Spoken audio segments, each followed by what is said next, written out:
Avoir un PC portable sale et encrassé, c'est déjà vraiment pas beau, mais en plus, ça peut même coûter en performance. Et oui, on a moins de FPS, le PC il chauffe, il est lent, ça rame, c'est vraiment difficile. Et quand on cherche sur internet, eh ben ça va souvent dans tous les sens. Parce que, je sais pas, moi, il faut de l'alcool, une bonbonne d'air à air comprimé, il faut peut-être même le mettre au frigo. Ça n'a aucun sens. Quelle est donc la bonne manière pour nettoyer son PC portable, que ce soit physiquement à l'extérieur, à l'intérieur, mais aussi au niveau logiciel? On va tout vous dire dans cette vidéo. De quels outils et accessoires avons-nous besoin pour nettoyer efficacement son PC portable et surtout de l'extérieur? Alors déjà, on a le microfibre, des lingettes, mais aussi des lingettes pour nettoyer les lunettes, mais n'utilisez surtout pas de sopalin, d'essuie-tout ou de papier, parce qu'en fait, ça va laisser des résidus, des petits morceaux qui vont à chaque fois se mettre un petit peu partout, juste oubliez. Et au niveau des produits de nettoyage, vous pouvez utiliser des bêtes produits pour nettoyer les écrans. En général, c'est juste un petit peu d'eau avec un tout petit peu de savon. Donc vous pourriez même le faire à la maison. Moi, j'utilise plus souvent du savon pour les mains ou pour le visage parce qu'il est beaucoup plus léger. Et aussi, vous pouvez utiliser de l'alcool. Donc ça, c'est de l'alcool Isopropylique. Isopropylique. Donc ça permet de vraiment désinfecter surface, mais attention, on va pas l'utiliser sur les écrans, surtout pas, surtout si c'est un écran tactile parce que ça peut détruire certaines surcouches de l'écran qui sont pratiques pour empêcher notamment les traces, mais on va surtout l'utiliser ici, nous, pour le clavier, parce qu'on veut vraiment désinfecter. Et après, on verra aussi comment aller nettoyer l'intérieur, donc un kit avec un tournevis, quelques embouts, ne fait jamais de mal pour pouvoir justement enlever le capot. Et j'ai aussi ces petits triangles bleus, ceux-ci permettent d'enlever le capot à l'arrière de l'ordinateur portable, c'est juste un petit peu plus facile. On les trouve très facilement sur Amazon. Et d'autres outils qui peuvent être très pratiques, c'est par exemple une brosse en nylon. Ça te permet de ne pas générer d'électricité statique, ce qui peut abîmer l'électronique. Et ça, c'est justement parfait aussi pour aller dans les petits recoins et tout ça. Et enfin, pour nettoyer la poussière qui s'est coincée dans le clavier ou même dans les radiateurs, vous pouvez utiliser la poire. C'est parfait pour enlever vite fait les poussières. Mais on peut aussi utiliser ça. Ça, c'est une bombe d'air sec. Première étape, c'est le nettoyage extérieur, évidemment. Et là-dessus, une chose à savoir, on ne spraye pas directement sur la machine. On ne fait jamais ça. On spraye dans notre microfibre et ensuite, on nettoie la machine. Je vais le faire. Je vais le faire, Antoine. Oui, merci. Et puis après, j'utilise et on frotte.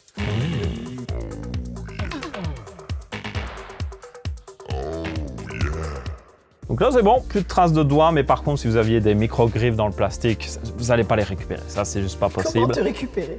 Là, c'est très important de ne pas faire le pchit-pchit dessus. Parce que vous avez la ventilation derrière, donc ça veut dire que vous mettez des liquides directement, peut-être avec des contacts importants. Donc ça, déconseillé. Et là, ce que je nettoie le plus, c'est le pied en caoutchouc. C'est là où toujours la poussière va se mettre. Et ça permet aussi de redonner une seconde vie à ce pied. Donc, il accrochera mieux aux surfaces où on le met. On fait le bord aussi, tant qu'on y est. Il y a des pores notamment. On nettoie l'extérieur, mais l'intérieur des pores doit être aussi nettoyé. On peut aussi utiliser ce genre de poire ou la bombe d'air sec, ça marche aussi. Et juste le faire un petit peu dans les pores. Tu veux un nuage de poussière sortir, donc ça fait le taf. Et voilà, c'est bon pour l'extérieur. Maintenant, on va passer au clavier et à l'écran. Et comme vous pouvez voir, c'est très très sale. Il y a un bout de nourriture. Il y a un bout de nourriture. Donc déjà, je vais m'occuper de prendre la petite bonbonne à air et un peu retirer tout ce qui est très très gros et qui est vraiment très visible. Et puis tout ce qui est un peu gras et les traces de doigts, etc. Là, on va passer sur de la microfibre.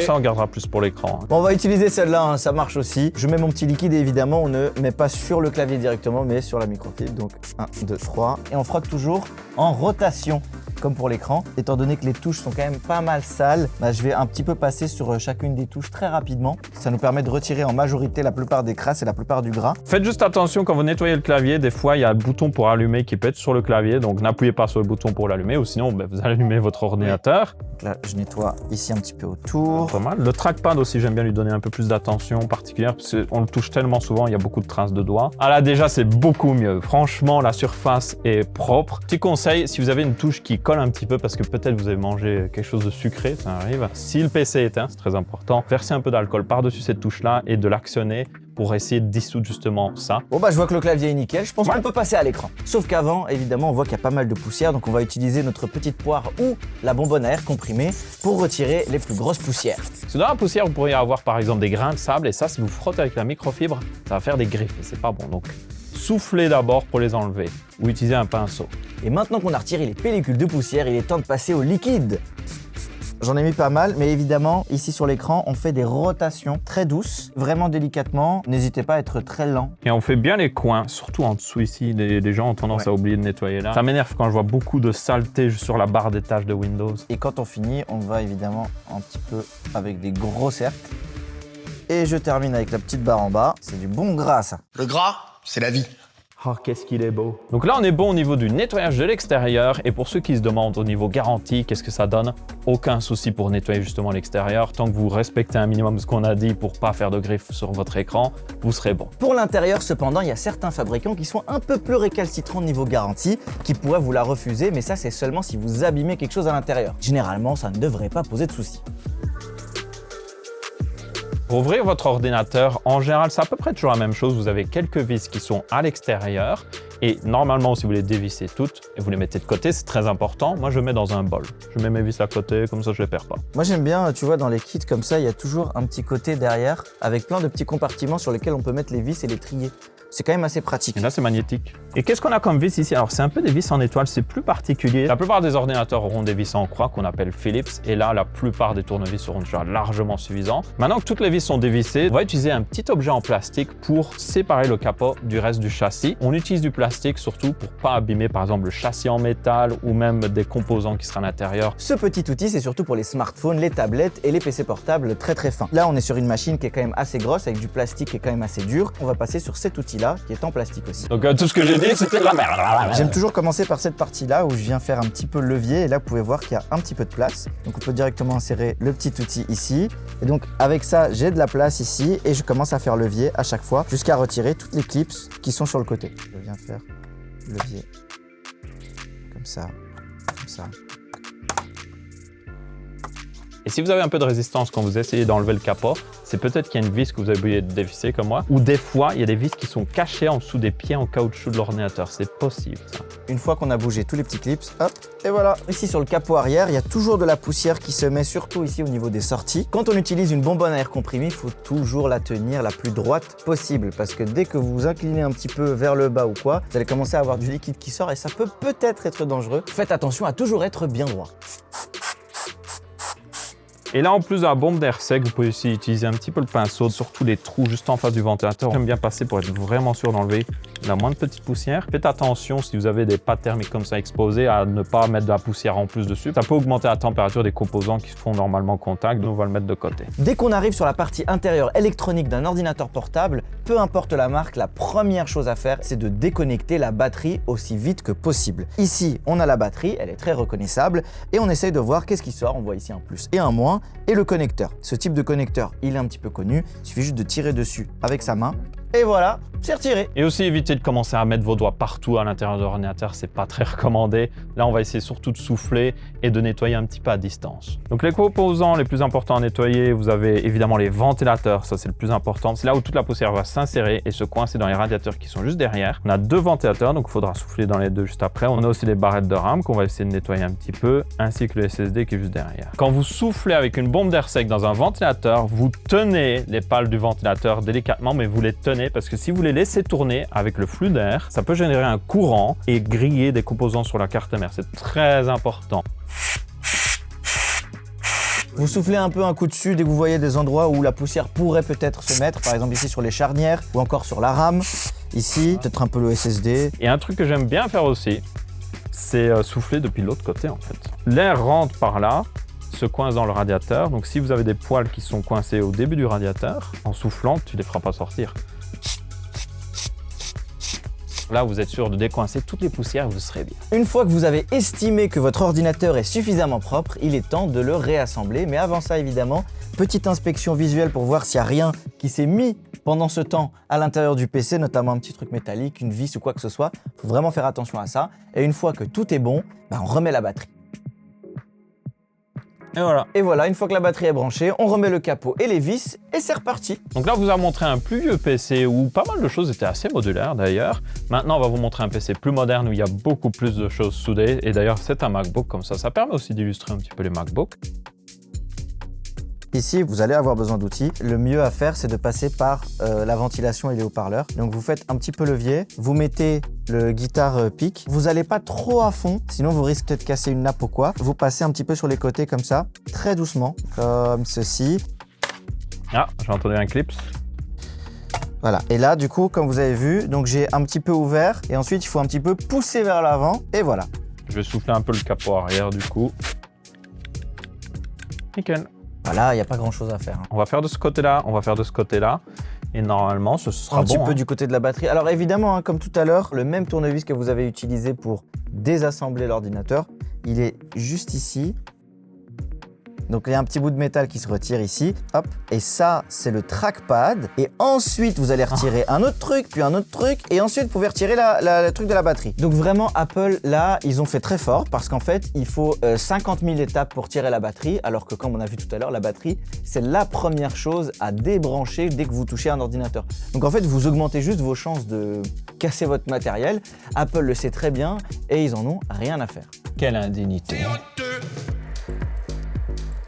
Maintenant, on va passer au nettoyage logiciel de l'ordinateur. Ici, on va utiliser le PCI en clé. C'est la même chose pour un PC fixe qu'on va faire ici. Donc, si vous avez un PC fixe à la maison, vous pouvez utiliser ces étapes aussi. Tout d'abord, on va commencer par le gestionnaire des tâches pour aller chercher les tâches qui se lancent dans Windows dès que vous démarrez la machine. Ça ralentit énormément la plupart des machines et ça se ressent notamment sur les ordinateurs portables. Et si vous voulez ouvrir le gestionnaire de tâches hyper rapidement, vous faites CTRL, SHIFT, échappe et il s'ouvre direct. C'est incroyable. Et ici, on a application de démarrage. J'ai déjà trié par statut et donc on sait ce qui est activé ou pas. Et on voit qu'on a quand même pas mal de logiciels. Déjà, on a Microsoft Edge. Non. On n'en a pas besoin, donc désactivé. Microsoft Teams, Pas on besoin. n'en a pas besoin, désactivé. Razer, Axon et App Engine. Ça, c'était pour un clavier, à mon avis, Razer qui était branché. Et du coup, le logiciel est resté. On peut le désactiver. Je dirais même, si vous avez plus de périphérique Razer, désinstaller. Security Health System C'est Tray. pour Windows, on peut laisser. Radeon Software Startup Task. C'est parce qu'il y a un pilote graphique dans le processeur, donc on peut le laisser, ça, y a pas de souci. Et RZTHX Helper. Je pense que... Alors, si on ne sait pas ce que c'est quelque chose, on peut toujours faire un clic droit et ouvrir les propriétés. Et on a un peu plus d'informations, ou on peut aussi faire clic droit et rechercher en ligne. Si vous ne savez pas trop ce que c'est, évitez de, en tout cas, le désinstaller, mais vous pouvez le désactiver, Oui. ça devra aller. Déjà, rien qu'en faisant ça, surtout sur un ordinateur portable, ça va démarrer beaucoup plus vite. Et ensuite, on a vu qu'on manquait d'espace disque sur notre ordinateur. On va régler ça tout de suite. Déjà, en sachant quelle taille prennent les fichiers sur notre PC. Et pour cela, on va utiliser WinDirStat. C'est un logiciel qui va nous permettre de visualiser la taille que les fichiers prennent sur notre PC. Donc on sélectionne tous les lecteurs ici. Et puis après, il va analyser tous les fichiers de votre disque dur. Il va faire une sorte de graphique un peu visuel pour vous afficher la place que prennent certains dossiers et surtout certains fichiers. Là, regarde, on a des énormes blocs. Qu'est-ce Donc, que c'est que ce truc? les gros cubes, c'est des gros fichiers. Et puis, les cubes qui sont entre eux, de la même couleur souvent, c'est un dossier. Et en cliquant dessus, ça sélectionne le fichier. Et puis, on le voit dans la liste juste au-dessus. Donc, on peut aussi aller sélectionner le dossier, juste faire clic droit, effacer vers la corbeille ou même carrément détruire le fichier. Donc là, il est totalement supprimé. Et là, on efface l'entièreté du dossier. Continuez quand même, oui. Et voilà, il s'affiche plus. WinDirStat affiche aussi les fichiers système. Donc, si vous ne savez pas ce que c'est un fichier ou même un dossier, évitez d'y toucher. On voit un petit peu des autres fichiers verts. C'est quoi ça? Ça, c'est un jeu. Base Game, Remonte. Lang Voice. Et donc, on va remonter ici. On C'est remonte quoi? toujours, voilà, c'est Cyberpunk. Et donc ça, c'est la place que prend Cyberpunk sur l'entièreté de notre SSD. Et si c'est des jeux, si vous voulez le supprimer, allez le désinstaller dans Steam ou dans le launcher, plutôt que de le supprimer là. Tout ça, c'est des fichiers rendered. Je pense que ça, c'est Premiere Pro, ça. Donc, on a 60 Go de preview d'anciens programmes, enfin d'anciens projets qu'on n'utilisait plus. Ça, c'est des fichiers temporaires, donc qui ne sont pas vraiment nécessaires. Si vraiment vous avez un projet Premiere, vous allez le relancer, il va régénérer les previews si vous en avez besoin, donc supprimez. Et je pense qu'avec ça, on peut déjà aller dans la corbeille et effacer la corbeille et vider la corbeille. Et on a déjà 183 Go de libre. On a libéré plus de 100 Go sur notre PC. C'est déjà pas mal. On pourrait presque réinstaller Call of Duty, mais presque. Ensuite, on va s'attaquer aux fichiers temporaires, notamment Windows. Quand il y a une mise à jour Windows ou quelque chose, ça va devoir se télécharger dans un dossier temporaire. Aussi, toutes les images que vous affichez quand vous allez sur Internet, pour éviter de les réafficher à nouveau, certaines pages web sont stockées en cache dans les fichiers temporaires. Pour ça, il y a une option dans Windows qui s'appelle « Supprimer les fichiers temporaires ». Elle est juste là, on la lance et sur quoi est-ce qu'on arrive?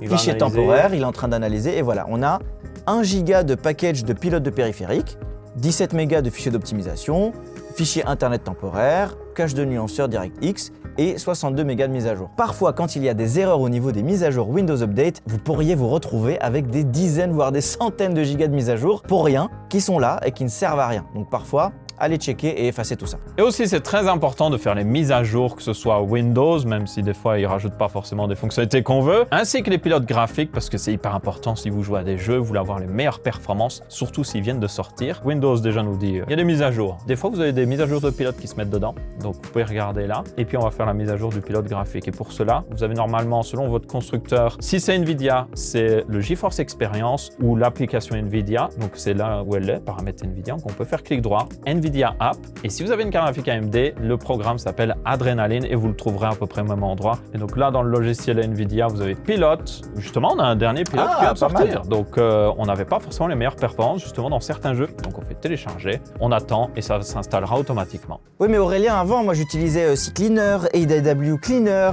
Aussi, je défragmentais mon disque. Qu'est-ce qui se passe maintenant? Je fais plus tout ça? Non, CCleaner, ça sert plus à rien. Ne l'installez pas, c'est même plus un virus qu'autre chose. Et pour défragmenter, si vous avez un PC moderne avec un SSD, vous ne devez absolument pas utiliser un logiciel de défragmentation. Ça va abîmer plus le SSD qu'autre chose. Le SSD stocke les données d'une manière différente. N'utilisez pas ce genre de logiciel, par pitié. Et un petit dernier truc que vous pouvez checker, c'est peut-être vous avez oublié de désinstaller certains programmes. Donc là, on est dans les applications dans Windows, applications installées. Et on peut voir tout ce qui est installé justement sur le PC. Et moi, ce que j'aime bien faire, c'est le trier par taille. Voilà, Valorant, il prend 26 Go.